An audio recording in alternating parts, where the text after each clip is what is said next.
I spoke today mostly on the importance of nutrition for mothers and children, and especially the economic benefits for Kenya and for Africa, because so many children are born in Africa now. There will be more children in Africa than the rest of the world in 50 years. And so this is very important that they get adequate nutrition and adequate education for the future of the world.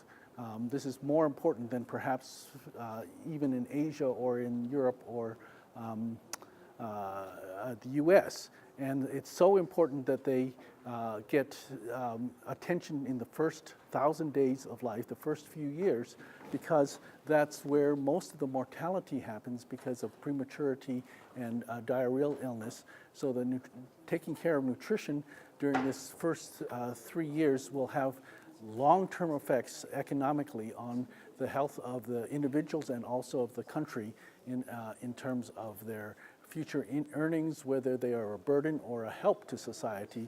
And this will be very, very important in the future to decrease the infant mortality rate and increase life expectancy and human potential.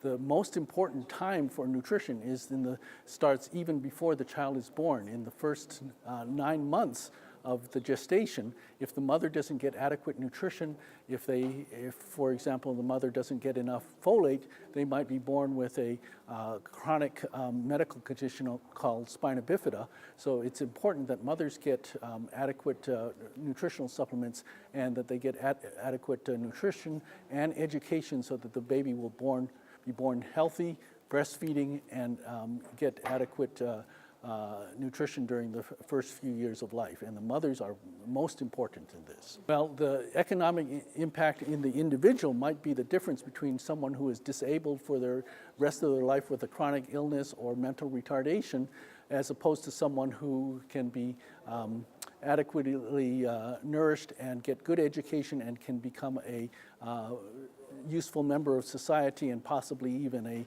a minister or a physician later in life.